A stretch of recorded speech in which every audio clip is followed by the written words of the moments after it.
नन्हे कंधों पर जब काम का बोझ न होगा। प्यास से फटते होठ और जब भूख का बोध न होगा। नन्हे नन्हे कंधों पर जब काम का बोझ न होगा। प्यास से फटते होठ और जब भूख का बोध न होगा। अरमान भरे ये टूटे दिल, दिन रात थकन न होगी। है दोस्त बता कर जा मुझको कब ऐसी सुबह होगी। है दोस्त बता कर जा मुझको कब ऐसी सुबह होगी। कब ऐसी सुबह होगी। कब ऐसी सुबह होगी। कब ऐसी सुबह होगी। अब ऐसी ही सुबह होगी। बच्चे जो देश का भविष्य हैं, बच्चे जो हमारे आने वाले कल की उम्मीदें हैं। लेकिन आज बहुत से बच्चों का बचपन कहीं गुम हो गया है। जिस उम्र में उन्हें खेलना चाहिए, जिस उम्र में उन्हें पढ़ना चाहिए, उस उम्र में उन्हें ढाबों और दुकानों पर काम करना पड़ रहा है। कारखानों के घुप अंधेरों और कूड़े के ढेर में आजीविका तलाशते इन बच्चों का बचपन कहीं खो गया है, या फिर लोगों के जूते चमकाते हुए धुंधला हो रहा है उनका भविष्य। अब ऐसी ही सुबह होगी। इस धारावाहिक के जरिए हम बाल श्रम उन्मूलन की दिशा में एक और कदम आगे बढ़ा रहे हैं। हमारी आज की कड़ी है भगवान की दया। आलेख, गीत एवं प्रस्तुति है अमिताभ वर्मा की और निर्देशक हैं डॉक्टर अशोक कुमार शुक्ल। तो सुनते हैं आज की कड़ी भगवान की दया।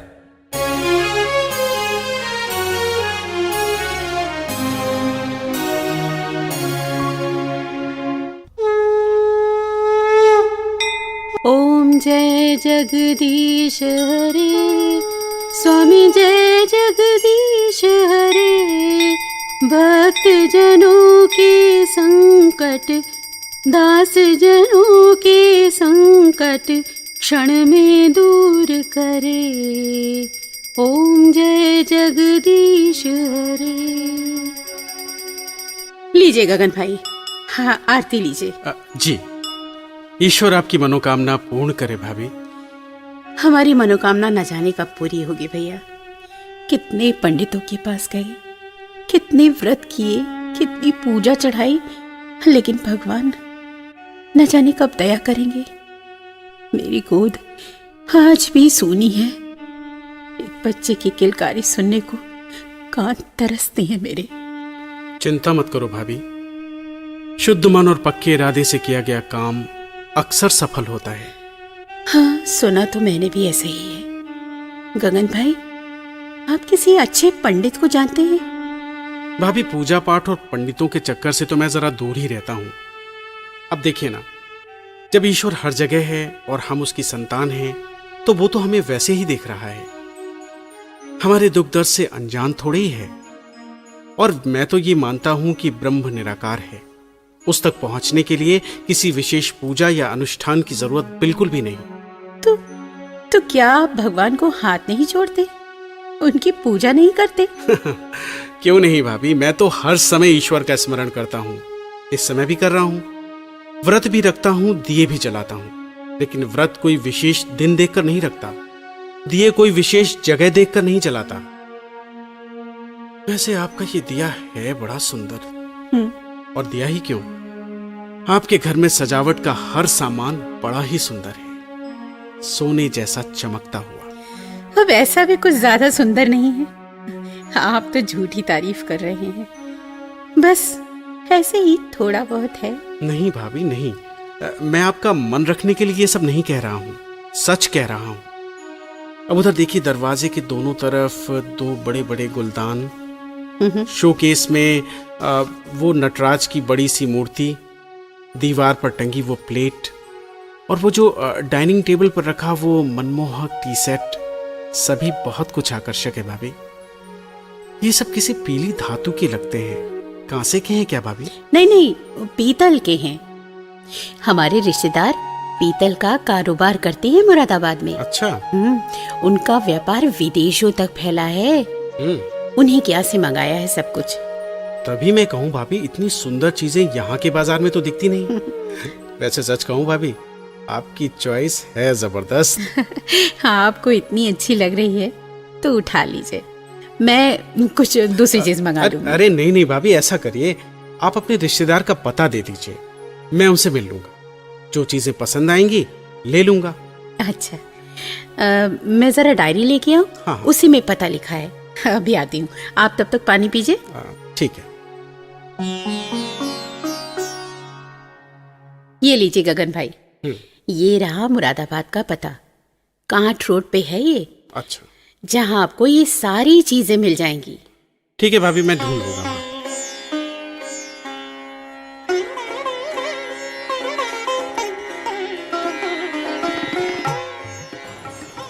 ये कैसी विचित्र जगह है, 1 घंटे से ढूंढ रहा हूं, लेकिन भाटिया साहब की फैक्ट्री है कि मिलती ही नहीं।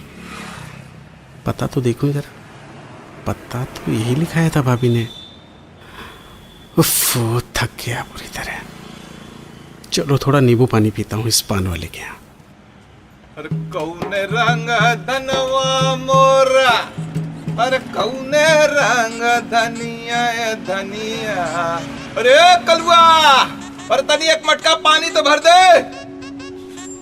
क्यों भाई, नींबू पानी है? अब चौरसिया की दुकान पर नींबू पानी नहीं मिलेगा साहेब, तो का ठठेर के दुकान पे मिलेगा।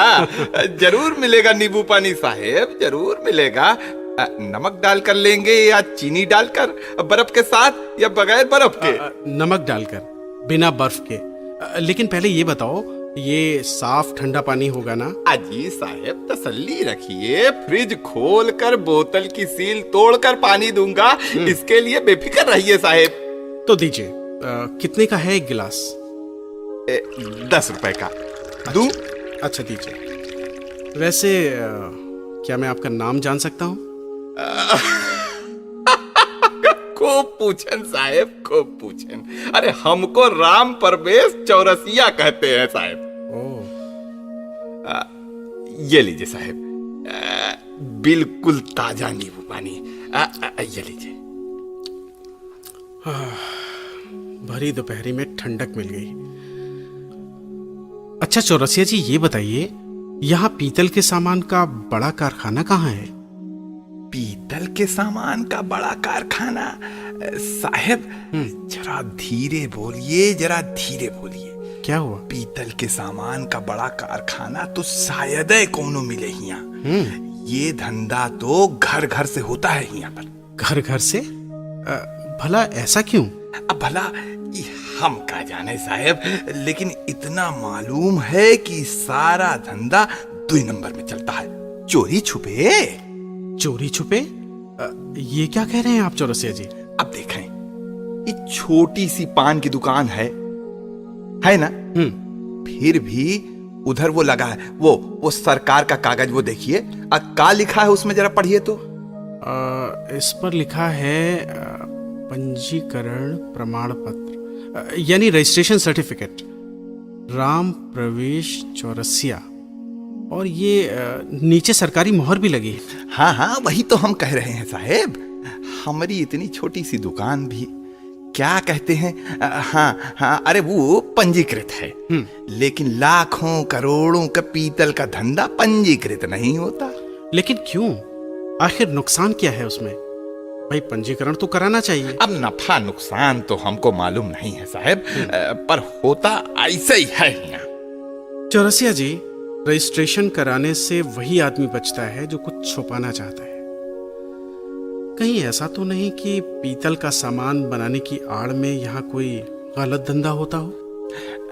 नहीं साहब, अब झूठ कैसे कहें, बनता तो पीतल का सामान है यहाँ।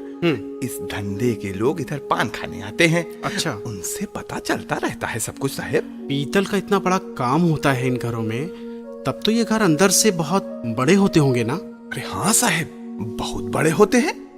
अच्छा चौरसिया जी, दरअसल मैं पीतल के सामान बनाने वाली एक जगह ढूंढा। अच्छा अच्छा। ये देखिए जरा, ये है पता, SR भाटिया 2/4 कांठ रोड मुरादाबाद। देखें तो साहेब जरा, ये SR Bhatia 2/4 can't road Moradabad. वाह साहेब वाह। अरे बगल में छोरा और नगर में ढिंडोरा। क्या मतलब? अरे साहेब आगे जाइए, दूसरी गली जो दाहिने तरफ मुड़ती है, जी। बस बस उसी से मुड़ जाइए, बाएं से चौथा मकान है।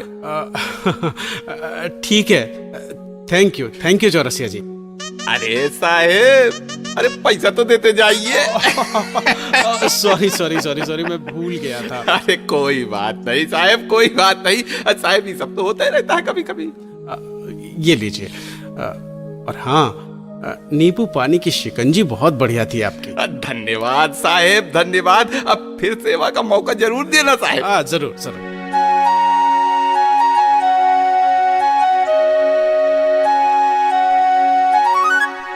भाटिया साहब।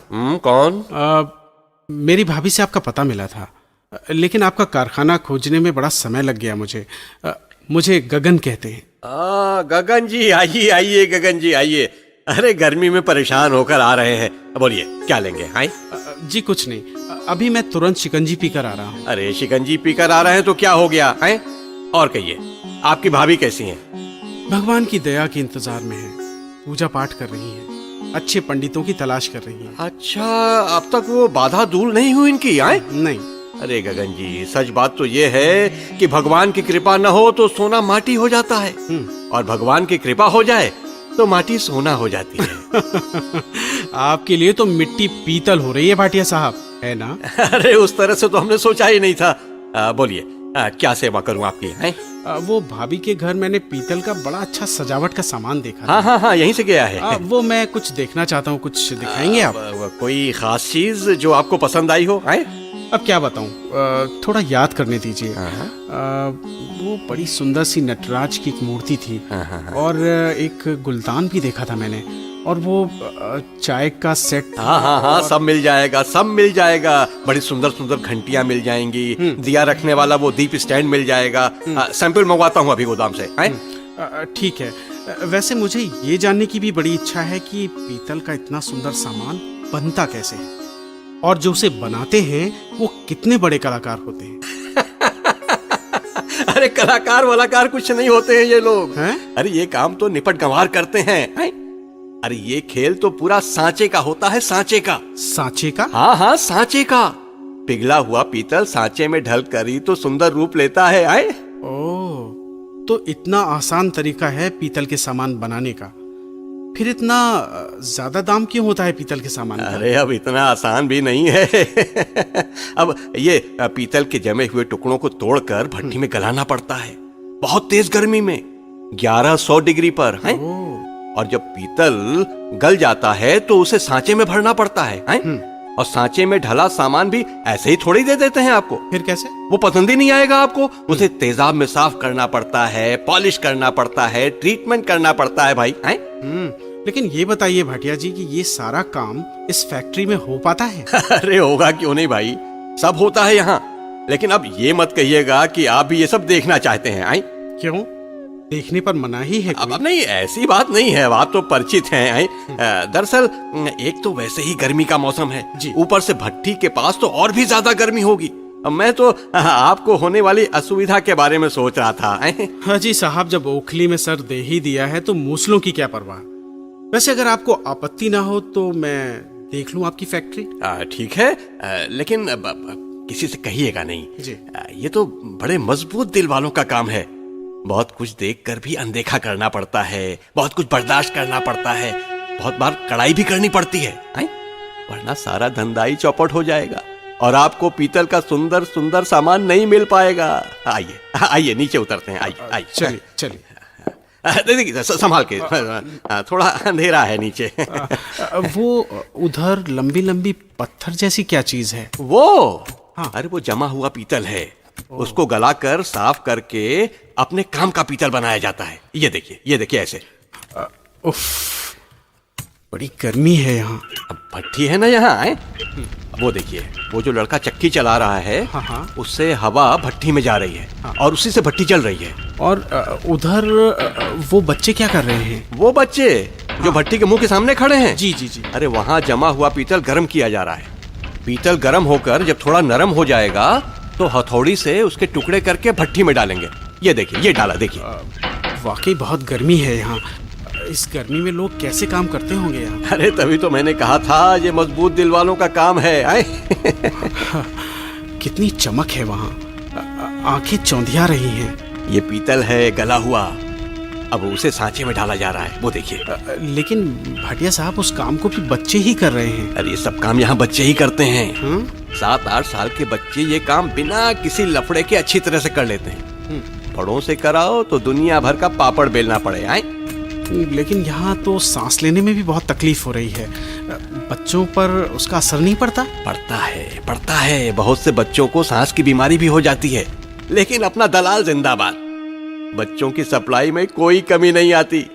250 रुपए महीने पर रोज 8-10 घंटा काम करने वाले बच्चे आराम से मिल जाते हैं। अरे ये क्या कर दिया? अरे सत्यानाश हो तेरा, कितना नुकसान कर दिया। अरे वहाँ एक बच्चा गिर गया है और आपको नुकसान की पड़ी है।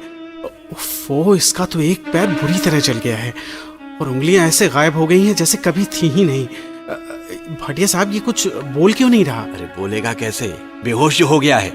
लापरवाही से काम करते हैं ये लोग और भुगतना पड़ता है हमको। अब आए दिन की नौटंकी हो गई है। अब दलाल से दूसरा बच्चा लेना होगा। तुम लोग यहाँ मुंह क्या ताक रहे हो जी? काम करो अपना। चलिए हम लोग ऊपर चलते हैं। आपका सामान भी अब आ गया होगा। हाँ चलिए।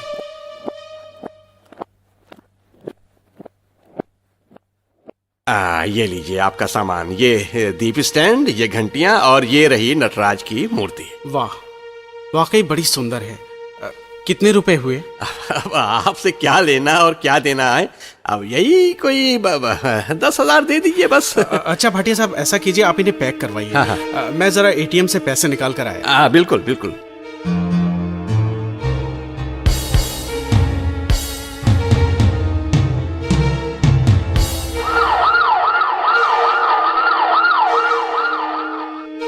अरे गगन जी, ये आप एम्बुलेंस लेकर क्यों आ गए? उस बच्चे के लिए भाटिया साहब, उसका पैर कितनी बुरी तरह जल गया है ना। अरे ये तो यहाँ का रोज का सिलसिला है। आपने नाहक की तकलीफ की, इसीलिए तो मैं पुलिस इंस्पेक्टर साहब को भी साथ लेकर आया हूँ। क्या पुलिस? ताकि ये रोज का सिलसिला आज ही खत्म हो जाए। क्या? मैंने तुम पर विश्वास किया कि मेरी रिश्तेदार तुम्हारी भाभी हैं और तुमने मेरी ही पीठ में छुरा भोंक दिया। देखो, इसका नतीजा अच्छा नहीं होगा गगन बाबू। नतीजा अच्छा होगा या बुरा, उसका पता थाने में ही चलेगा। भाटिया नाबालिग बच्चों से काम करवाता है, गैर कानूनी फैक्ट्री चलाता है, और वो भी इस तरह। ले जाइए साहब। अरे लाठी काहे मारते हैं साहब? अरे चलूं भाभी को ये बता दूं कि उनके घर की सजावट कितने मासूमों की जिंदगी से खेल कर हुई है। शायद उन्हें पता चल जाए कि भगवान उन पर दया क्यों नहीं कर रहे।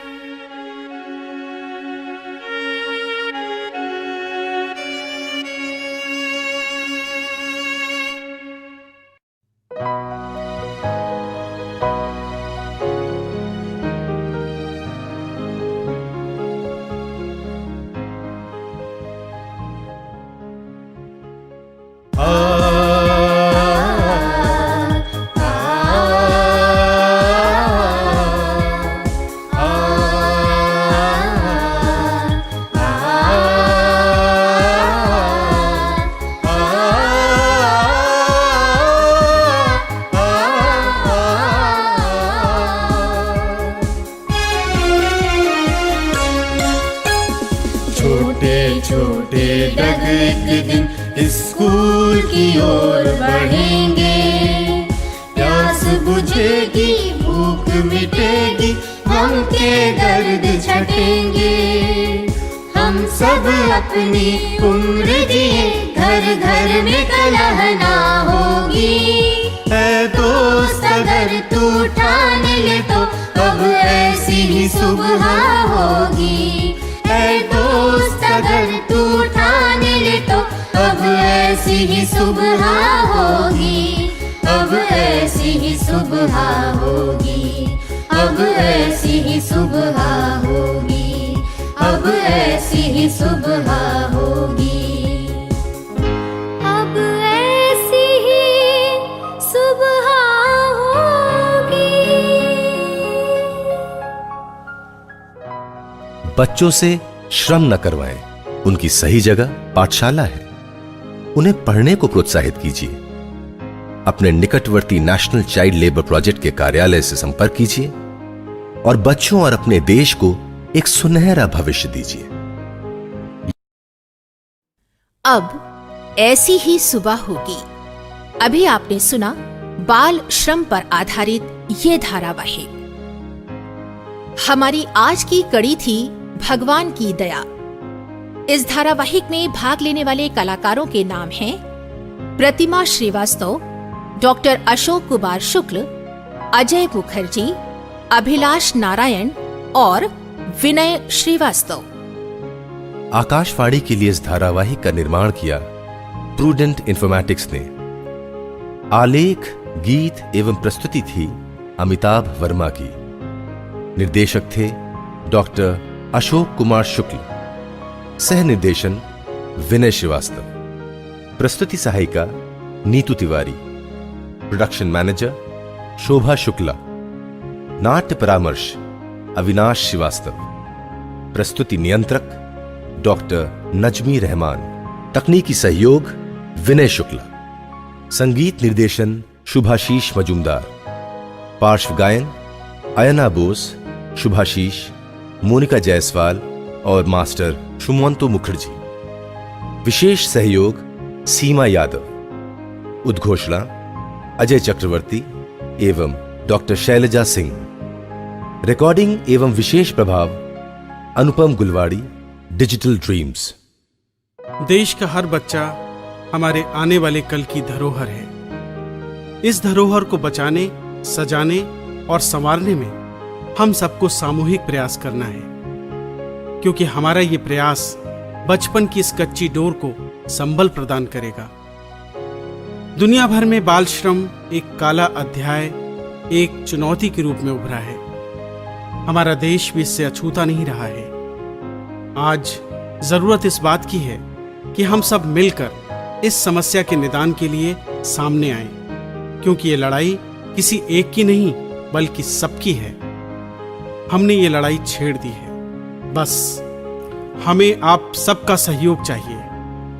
आपका सहयोग हमारी इस लड़ाई को हम सबकी लड़ाई बना सकता है। तो देर किस बात की? उठाइए कागज और कलम और लिख भेजिए अपने विचार और सुझाव आकाशवाणी को। साथ ही ये भी लिखिए कि आपको ये धारावाहिक कैसा लगा। हमें आपके पत्रों का बेसब्री से इंतजार रहेगा। ऐ दोस्त अगर तू ठान ले तो अब ऐसी ही सुबह होगी।